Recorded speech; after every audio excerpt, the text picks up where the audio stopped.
Olá, bom dia, boa tarde, boa noite. Eu sou Alessandro Sade, superintendente executivo do Espro. Sejam muito bem-vindos, muito bem-vindas ao nosso Esprocast. O Esprocast é um espaço plural de inspiração, onde a gente entrevista executivos, empreendedores, especialistas, Espro lovers e até os nossos jovens.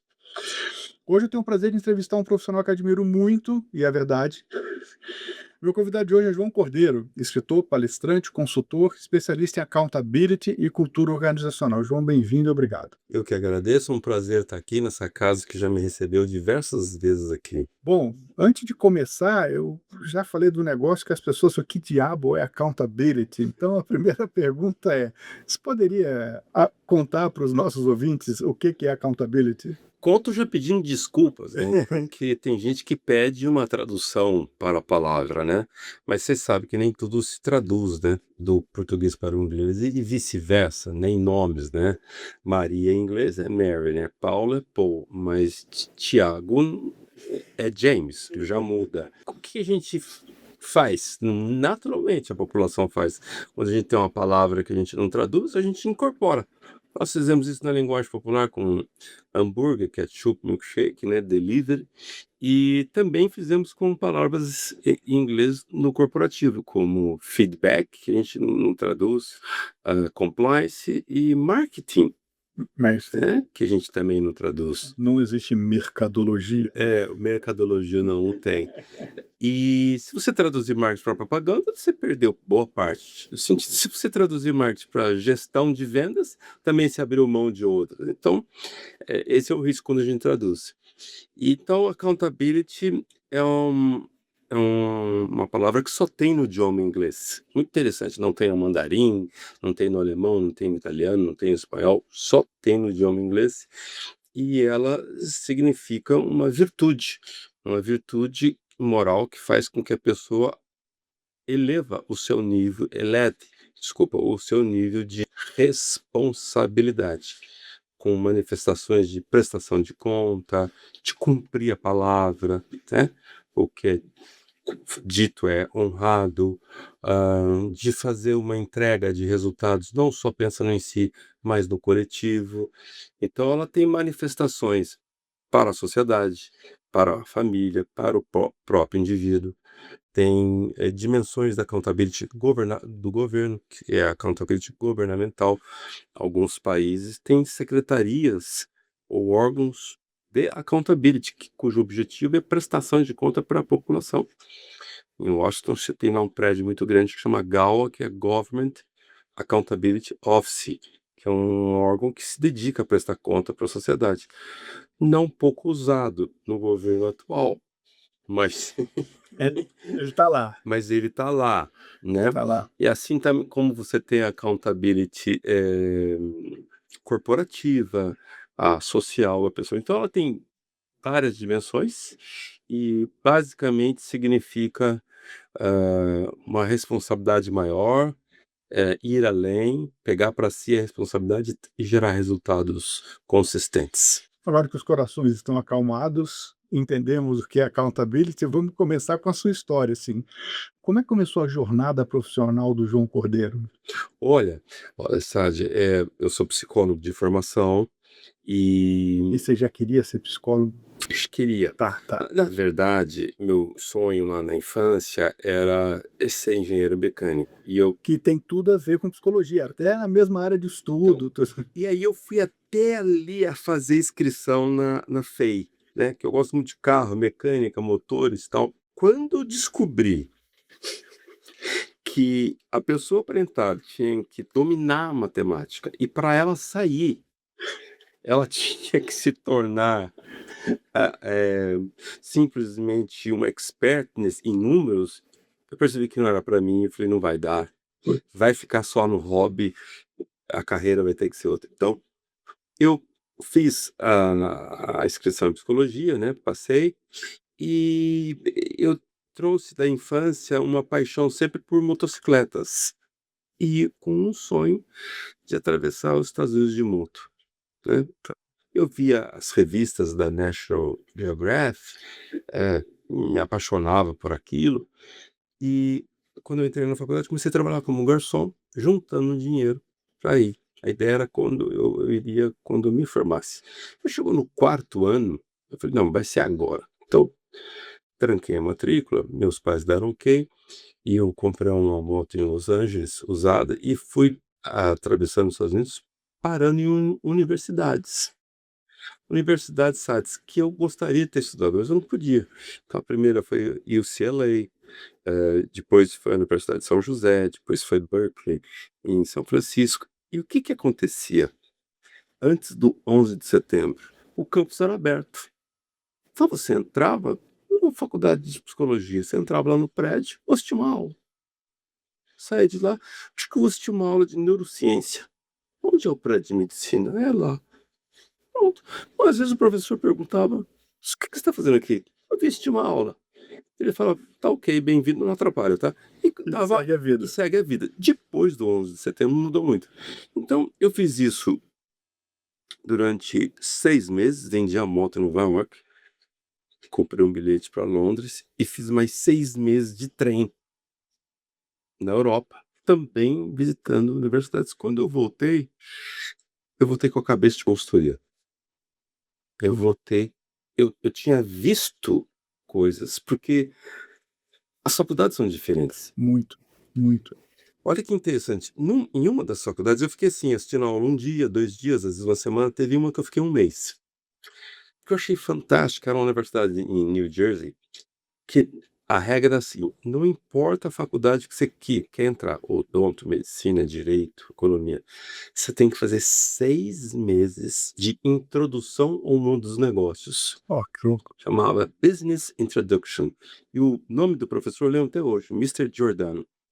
E então a aula dele era num auditório, tinha Ah, 400 alunos, 500, porque eram os calouros, todo né. mundo tinha que entrar por ali. E sabe o que eles ensinavam?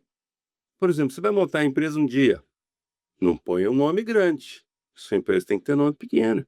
Na época era por telefone. Você imagina a pessoa atender e falar: "Bom dia, aqui é da empresa tal, tal, tal, tal", e ele brincava com os nomes. Por exemplo, você imagina você falar: "Bom dia, Minnesota, Massachusetts Manufacturing".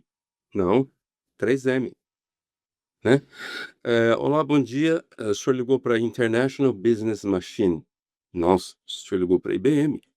É isso. E aí, era aulas assim, ele mostrava que uma sociedade nunca pode ser de partes iguais. Você vai fazer sociedade com um amigo, meio a meio, aí um dia que vocês vão instalar um ar-condicionado na sala só de um, não no outro, vocês vão ficar 6 meses discutindo. Faz 60 e 40, que é quase a mesma coisa, você não vai ter essa discussão. Não é. Então, era coisas muito interessantes desse tipo. Então, quando eu voltei, essa ideia de consultoria, que eu não tinha tido na faculdade aqui, que a formação era só clínica, eu voltei com essa cabeça. Então, eu me formei, montei minha empresinha, mandei fazer uns cartõezinhos, coloquei como meta distribuir 10 cartões por dia. Da onde eu tirei isso?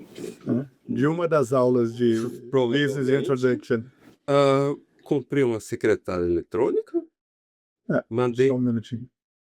Momento. secretária eletrônica. Secretária eletrônica é um equipamento que você conectava a sua linha física, Isso. analógica, para quando ligasse, se você não estivesse em casa, ele pegasse o seu recado. Isso, e tinha umas fitas cassetes que você punha. Uma era a tua gravação, que eu mandei fazer num estúdio com uma locutora, e a outra era para pegar recados.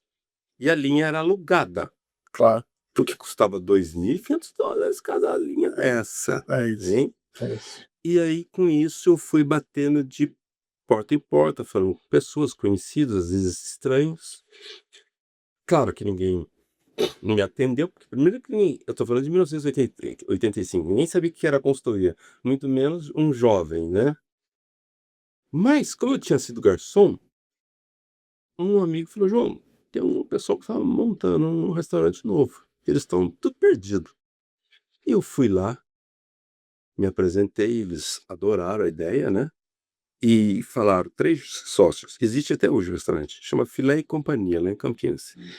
Eles falaram assim: "A gente quer te contratar por 1 ano, traz uma proposta aí para nós". Eu falei: "Ótimo". Fui para casa, eu voltei 15 dias depois, até porque quem disse que eu sabia fazer uma proposta? Não tinha modelo, Claro. não Não tinha tinha padrão. internet. não tinha internet. Eu e a máquina de escrever, catando milho. Prezados, E fulano. Não, prezado não, os caras têm minha idade. Caro, porra, mas caro não dá. essa. Querido, bom proposta comercial. Bom, 15 dias eu voltei. Tinha entrado um plano econômico, que eu não sei qual é. Era Bresser, o que era? E aí eles falaram, olha, a gente quer te contratar ainda por um ano, mas a gente não pode te pagar. A gente gastou o dinheiro que a gente tinha numa câmara fria. Aí um sócio falou, só tem uma alternativa. Eu falei, qual? Te pagar em comida. Eu falei, o primeiro mês? Eles falaram, não, O ano o ano inteiro. inteiro. Aí eu falei, tá, ok, manda. Então, primeiro mês, comi que nem rei. Segundo mês, eu falei, ainda tinha sobrado crédito. Eu falei, não vai dar, vou chamar amigo. Comecei a chamar amigo, O amigo, amigo. cliente. Eu não tinha cliente ainda. Eles eram meu cliente. Aí, depois de um tempo, comecei a chamar parente. Sei que lá pelo quarto mês, eu não tinha dado conta de gastar todos os créditos ainda. Eu falei, isso aqui não vai dar certo. Comecei a pagar para estranho. Por exemplo, estava você lá com sua esposa. Quem é aquele casal lá? Poxa, simpático, segura a conta deles para mim. E ia embora. Porque eu tinha crédito para pagar mais. Chegava na hora da conta, eles perguntavam, cadê a conta? Sua conta foi paga. Mas quem pagou? O João Cordeiro. Quem é ele aqui? É o dono? Não. Ele faz, ele trabalha aqui com a gente, dá uns treinamentos. Tem um contato dele, eu tinha, né, os cartões. Dava uns 3 dias, começavam a me ligar. Olha, você pagou o almoço para mim? Paguei, muito obrigado. Eu falei, você foi bem atendido? Foi. Ah, que bom, fico feliz. O que você faz? Ah, eu trabalho. Sabe, eu não tinha tido essa sacada. Sensacional. Eu confesso para você, zero conhecimento de marketing. Só sei que foi aí que o meu negócio cresceu. Fazendo almoço e jantar para quem eu não Para conhecia. desconhecidos. Sensacional. Sensacional. É isso, né? Você fez a roda girar de algum jeito. De alguma maneira. Bom, então assim, ó, você se formou em psicologia, você tem 1 ano de aulas e inspiração nos Estados Unidos e na Europa. Isso. Que não conta pro meu currículo. Não, uma conta para sua vida, Isso. né? E como é que você entendeu, ou em que momento você entendeu, se esse momento aconteceu, que você falou assim, cara, eu acho que eu preciso agora ter outras competências para continuar tocando esse negócio aqui, porque estão surgindo novas demandas, o que eu conheço, o que eu aprendi, o que eu sei é bom, mas talvez eu precise saber um pouco mais, seja para tocar o meu negócio, seja para atender melhor os meus clientes. Uhum. Eu, quando comecei, eu percebi que eu não conhecia nada de negócio. Não tinha noção que era balancete, que era Fluxo questão de caixa. contábil, caixa, fluxo. Eu fui fazer uma pós em marketing na SPM e depois eu fui fazendo cursos no exterior. Cheguei a fazer 52 cursos no exterior, né? E participar de algumas associações, etc. Muita leitura, muito livro, o que tinha para ler. Então, as grandes referências que a gente tinha na época eram Peter Drucker, depois Jack Welch, né? Legendário CEO legendário e controverso e emblemático CEO da GE, Jim Collins, depois veio os mais recentes, Rancharan. Então eu fui montando minha biblioteca com essas referências que tinha, mas muito não cabia para a realidade brasileira. Sim, sim. O que eu encontrava de empresas brasileiras era outros desafios. Então, depois de um ponto, você começa a elaborar seus próprios pensamentos. Sim. Eu sempre quis trabalhar com negócios, né? E eu sempre fui testando. Então, sei lá, eu vendi carro, representei veículos É mesmo? sob medida, trabalhei como corretor de imóveis, tinha banda, tinha estúdio, fui produtor. Tocava na banda? Toco bateria até hoje. Oh, Aí fui fazendo as coisas até entender que aqui eu aprendi um negócio, ali eu aprendi outro, ali e fui seguindo. Quando eu vim para São Paulo, eu vim para fazer minha pós. Eu terminei a pós da SPM e montei uma empresa. de negócios internacionais, porque eu saquei que o mundo estava se globalizando, mas o Brasil não sabia como receber Uhum. as empresas. E aí, como você, fui nos eventos de logística internacional, não sei o quê, troquei uns cartões e tal, não prospectei nada. Aí um dia meu telefone tocou, também alugado. Sade, aqui é Marina Polga, diretora de logística internacional de um desses grandes armadores. Você fala inglês? Eu falei, falo, porque eu tenho um cliente nos Estados Unidos que está com um problema muito grande e não tem ninguém aqui no Brasil que quer ajudá-lo. Ele precisa, claro, pois não, dá o telefone dele aí. Ele vai me ligar? Não, liga para ele. Eu falei, putz, Isso agora? interurbano, internacional. Bom, beleza. Liguei e bati um papo com o cara. O meu primeiro negócio foi um negócio que me deu o dinheiro de 6 meses de trabalho. Pô, pagou a conta telefônica. Pagou com. A conta telefônica que você gastou. Eu comprei uma linha. Comprei um carro, uma linha e ainda sobrou dinheiro. Mas o negócio que eu tô pegando o gancho é assim, para atender esse cara, eu tive que colocar como eu enxergava as coisas, assim como você. Porque tudo aquilo que a gente estudou, ele serve de arcabouço, de Isso. estrutura, mas você tem que dar o seu tempero ali, né? É verdade. É verdade. Então, quer dizer, à medida que você foi criando os seus conteúdos ou criando a forma pela qual você opera, eu entendo também que você foi meio que direcionando a sua consultoria de consultoria de negócios, caminhando mais para treinamento, desenvolvimento de pessoas e tal. Isso. Começou como treinamento, a princípio de customer service, de atendimento e vendas. Depois migrou para liderança e depois foi para conteúdos mais robustos, como o próprio accountability e depois cultura de empresa. E em que momento veio A virada? a necessidade de falar assim, agora eu preciso botar isso no papel? Então, veio num evento que eu falo, um acontecimento, né, pessoal. Eu fui chamado por volta de 2000 para dar uma palestra pro bono numa escola da periferia aqui em São Paulo, num bairro chamado Americanópolis. A palestra era de técnicas de PowerPoint, né? Comandos, shortcuts, esses atalhos assim, né? Mas lá me chamou a atenção que a sala da diretora, que era assim, vamos supor, 2 vezes esse estúdio, ela tinha feito prateleiras de madeirite e livros até o teto, né, nos 4 cantos. E me chamou a atenção, eu fiz um elogio à bibliotequinha dela e à prefeitura. Ela falou, não, isso aqui não é dinheiro da prefeitura.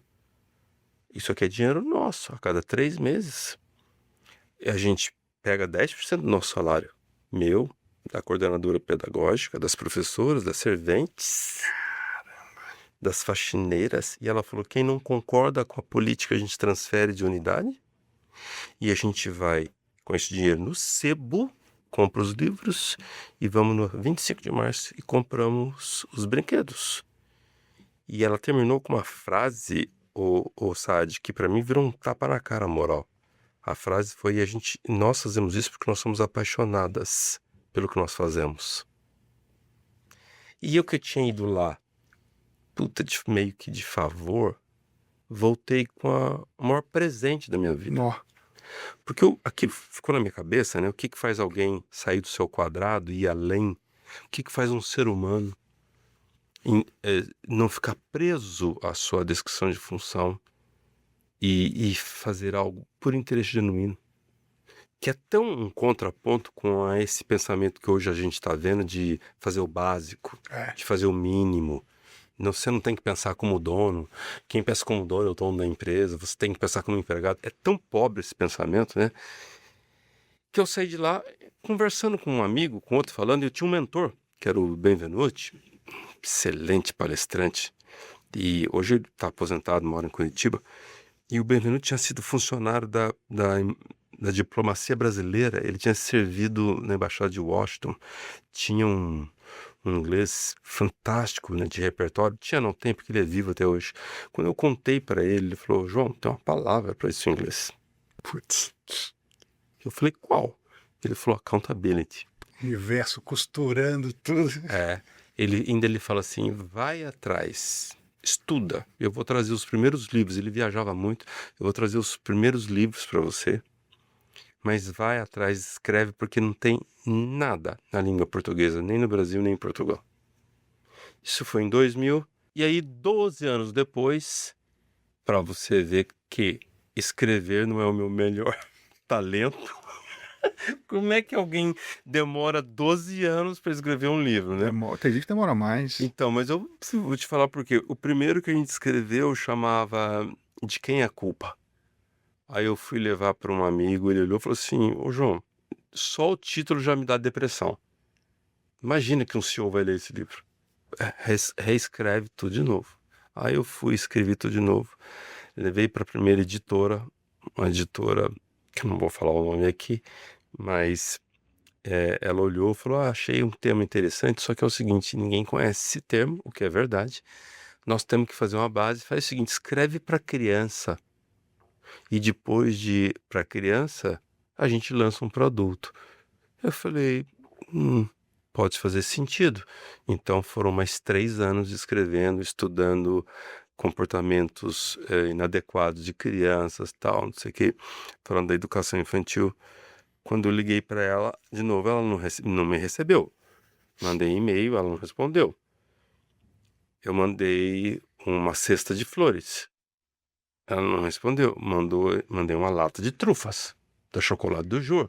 Ela não respondeu. Ela comeu as trufas, mas não me respondeu. Mandei uma carta bomba para ela. Aí eu voltei lá pro meu amigo. Esse meu amigo chama-se José Salib. O Salib é o S da HSM, é um dos fundadores. Ele olhou e falou assim: João, livro para criança, João. Você pirou de vez, né? Você quer entrar no mercado infantil? Eu falei: não, eu quero um livro corporativo. Então, ele falou: então não é. Você pode escrever tudo de novo. Então, a cada rodada dessa, Entendi. foram de 3 a 4 anos. Por isso que foram 12 anos. O Salib é um cara que você reinventou também, né? É. Bom, mas a gente fala dele Mas a depois. gente fala dele daqui a pouco. Aqui está o livro Accountability e antes da gente começar a gravar, o João estava me falando que tem mais de 100 mil exemplares Isso, vendidos. tem mais de 100 mil exemplares vendidos e, assim, a partir de 2.500 é considerado um livro de boa venda no Brasil, porque o que vende mais mesmo é autoajuda, é livro evangélico, é livro acadêmico, né, para a escola. Não são 100 mil views num vídeo, né? Não. São 100 mil livros comprados. Verdade. É outro nível, é outra coisa. E eu passei por 3 editoras que queriam que eu traduzisse o título. Essa quarta falou, tá. Eles tentaram, né? Tá, ok. Você não vai traduzir, tá bom. Então vamos fazer o seguinte: esse nome ninguém vai entender. Quando o cara bater o olho, vai achar que é contabilidade. Quando ele entender que é sobre a responsabilidade, é aí que eles não vão querer comprar mesmo o teu livro. Mas se vender 2.000 exemplares, tá pago e beleza. E aí foi um produto bem sucedido. E a partir do momento que esse conhecimento está consolidado num livro, eu imagino que ele passa a ser uma parte integrante da sua atuação, né? Então você tem uma palestra, um treinamento, não sei o quê, o livro é o pano de fundo, se a pessoa não quiser comprar o livro, não precisa, mas o conteúdo está ali dentro, Sim. Então, né? A partir do momento que ele entende, naturalmente ele vai querer comprar e tal. Vou tentar fazer aqui uma conexão com os nossos aprendizes, né? A gente tem aqui um público que é o jovem, que está no seu primeiro emprego, que tem uma necessidade de ganhar dinheiro, seja para ajudar em casa, seja para conquistar sua autonomia, né? Diferente das pesquisas geracionais, que o jovem não quer trabalhar, não sei o quê, porque o jovem do Espro, ele quer muito trabalhar, ele quer aprender, ele tem uma gana. É outro país, né? Esse jovem, então outro do jovem que fala que não quer trabalhar. São países diferentes. Exatamente, né?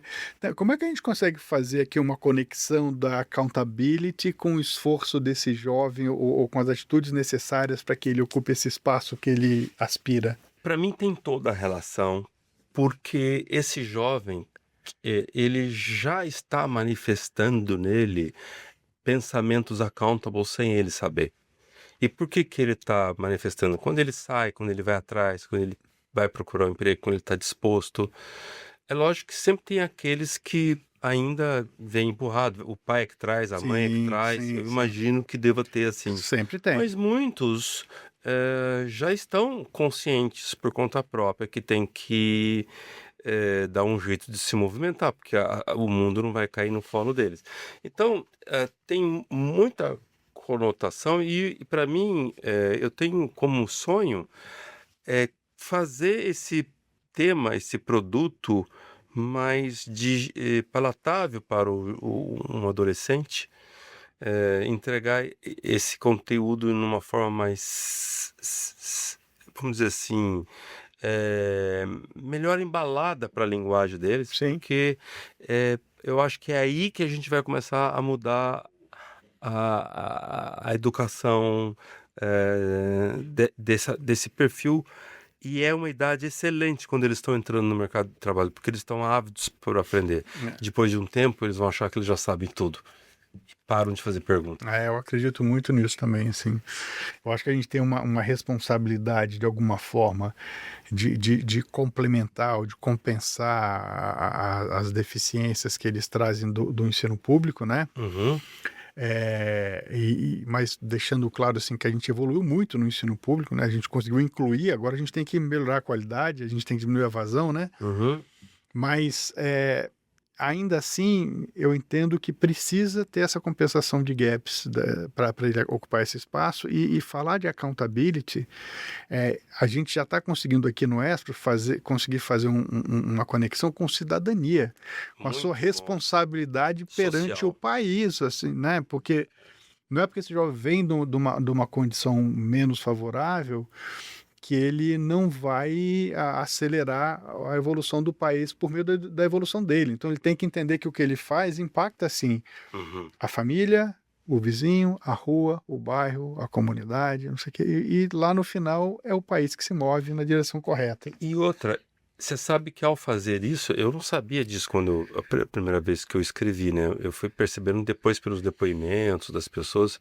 Ao fazer esse movimento, ela se torna mais feliz, porque ela resgata dentro dela um senso de um propósito de vida, uma causa, e isso faz muito bem para as pessoas. Então, eu acho que talvez um dos maiores benefícios é o quanto que a pessoa fica em paz com ela mesma. No começo da sua fala, né, você falou que accountability é uma virtude. Isso. E virtude não é um negócio contemporâneo, é um negócio muito antigo, a definição das virtudes e tal. Sim, começa com Platão. Né? Então, como é que você faz essa amarração de um negócio que é extremamente contemporâneo, mas que busca ou bebe na fonte de uma coisa que vem de Platão? Demorou para a gente entender a diferença entre virtude e valor, né? Mas hoje está claríssimo e tem literatura que comprova. Virtude é aquilo que se tornou hábito, Tá, que você já faz, tá. né? Valor é algo que pode se tornar uma virtude para você, se praticado com intensidade, né? Mas valor é aquilo que você valoriza. Então, por exemplo, você pode perguntar para muitas pessoas, né? O que é saúde para você? Para mim, saúde é um valor. Mas nem todos conseguem fazer desse valor uma virtude. Acho importante uma atividade física, mas não conseguem encaixar na agenda. Acho importante uma dieta, mas tem uma certa dificuldade com a rotina, com o jantar, com o convite, em tornar isso uma disciplina. Você percebeu a diferença Sim, entre sim, sim, valor e sim, virtude? sim, E aí, sim. essa história de virtude vem de virtus, no latim, que significa força interna para você fazer um bem para o outro. Então, todas as virtudes não são para você. Na verdade, elas são para os outros, como, por exemplo, respeito. É para o outro, A né? própria accountability. A própria accountability, generosidade para o outro, gratidão. Não é uma gratidão para mim, vou ficar grato comigo mesmo. Pode, mas assim, uma grande manifestação da gratidão para É o para outro. outro, né? E então Platão começa a propondo 3 a 4 virtudes: prudência, temperância, coragem e humor, porque ele via essas características nas pessoas bem-sucedidas em Atenas. Mas um aluno dele pega essas virtudes, o aluno é Aristóteles, que entra lá na escola de Platão aos 16 anos, sai aos 42, e amplia. Além de ampliar as virtudes, ele dá estrutura. Então, Aristóteles traz uma contribuição, sabe, fantástica. Ele fala o seguinte: legal, Platão, entendi, mas nenhuma virtude pode ser praticada no extremo, porque ela vira um problema, o que ele chamava de vício. Então, por exemplo, pega a coragem. Numa certa medida, a coragem é muito saudável, muito importante. Mas no extremo, o indivíduo vira inconsequente. Te coloca em risco. Vai atravessar a vinda aqui, olhando no celular, vai fazer selfie na beira da cachoeira, né? Ladrão vem assaltar ele quer dar uma lição de moral. Entendi. Entendeu? Depois de Aristóteles, vem Zenão de Sítio, que com um movimento estoico, que é uma série de outros pensadores que dão evolução para o conceito. Marcos Aurélio, imperador romano. Você imagina todo o poder de Putin, Xi Jinping e Trump e todo o dinheiro do Elon Musk e Bill Gates. O cara era dono do mundo e ele decide estudar filosofia e escreveu um livro, Meditações de Marco Aurélio, que você pode comprar. E o livro é atemporal, parece que ele foi escrito há 30 anos atrás, mas na verdade ele foi escrito há quase 2000 anos atrás. E depois de Marco Aurélio, São Tomás de Aquino, que ele divide em virtudes morais e virtudes religiosas, até chegar em Martin Seligman, vivo até hoje, que seria o Freud da psicanálise, é o Martin Seligman das virtudes morais. Da psicologia positiva. Da psicologia positiva, porque toda a psicologia até então só estuda o sofrimento humano, só estuda a desgraça. Eu lembro de eu no 5º ano chegar para um professor meu e falar: escuta, nós não tivemos uma aula de felicidade, uma palestra. É. Ele virou para mim e falou assim: mas João, psicologia não é para estudar felicidade, psicologia é para estudar o sofrimento do ser humano. Ah, tá bom, eu queria que você tivesse me avisado isso lá. Na aula magna, né? Isso, na entrada, lá daria tempo de eu mudar. Que eu fui no evento para ouvi-lo falar, o Seligman, putz, acabou o evento, eu fui lá bater um papo com ele, né? A gente conversou. Aqui no Brasil? Aqui no Brasil. Olha, A gente conversou meia hora. você tá brincando. Que cara Você é a acessível. primeira pessoa que eu encontro que já consigo falar com ele. Ou ele me confundiu com alguém que ele gostava. A gente conversou quase meia hora. Um super papo. Que maravilha. E eu saí e eu fui ouvi-lo assim, sem pretensão. E ele me conquistou nos primeiros 5 minutos de fala. Mas ele não falou sobre virtudes, falou sobre psicologia positiva. É. Isso. Nossa, foi. Ó, eu tenho pouco tempo e muita pergunta. Eu vou pegar uma que eu sempre gosto de fazer, que é o seguinte: Manda bala. não é uma linha reta. Hum, Tem tropeço, cicatriz e tal. Queria que você compartilhasse alguma coisa que não deu tão certo. Eu já sei que a consultoria não deu certo, mas depois você reverteu e os almoços viraram prospecção, mas negócio. uma coisa mais recente que não deu tão certo e foi um aprendizado. Muita coisa não deu certo, né? Porque, sabe, nessa história aí de psicólogo montar consultoria, eu, assim, acertei na gestão de um lado, mas errei em outro. Por exemplo, conversas com um contador. Eu, conversando com outro contador, cheguei à conclusão que você não ganha dinheiro conversando com um contador. Então eu deixei de lado, não os ouvi, mas depois de um tempo eu aprendi com o sofrimento que realmente é verdade. Você não ganha dinheiro, mas deixar de conversar com o contador faz você perder dinheiro. Então esse foi um grande tropeço, porque para eu consertar todo o estrago que fiz, que foi uma longa jornada, Imagina. sabe? Faltou aquela aula introdutória. Um dia vocês vão montar um negócio, não esqueça, sabe? Você tinha que ter ficado mais tempo lá naquela aula de Business Introduction. Exato, porque faltou alguém falar: olha, o governo é um mau cobrador, no sentido de que se você não paga hoje, ele não vem amanhã bater na tua porta. Mas ele não te perdoa. É isso aí. Ele não te perdoa e ele tem uma memória fantástica. É isso aí. Né? Então esse foi um grande tropeço. O outro tropeço foi eu no afoito de trazer gente para dentro e montar sociedade, que é tão comum, né? Ofereci sociedade para pessoas que eram muito dedicadas, mas elas não tinham só um detalhezinho que eu relevei. competência comercial. E numa consultoria, numa auditoria, num escritório de arquitetura, num escritório de design, de projetos, de serviço de maneira geral, você não pode ter sócio que não venda. Sócio tem que vender. Só você tem que vender. Ele tem que fazer as apresentações, ele tem que saber fazer uma negociação, ele tem que saber ter flexibilidade comercial. Então eu coloquei para dentro sociedade de pessoas que não trouxeram nenhum negócio. Entendi. E o peso só aumentou sobre quem vendia, que no caso era eu. Eu tenho alguns amigos que passaram por isso também, são super bem sucedidos, assim como você, mas que sofreram para chegar nesse ponto, né? Isso. E tem um livro que eu gosto muito, que é do Fernando de Bes, é um espanhol que já tem livro de coautoria com Philip Kotler, Michael Porter e tal. E o livro é O Livro Negro do Empreendedor. Tá esgotado já, não adianta procurar, só em sebo. Tá. Mas tem um capítulo que ele fala da procura de um sócio. E o título do capítulo é Não Tem um Sócio.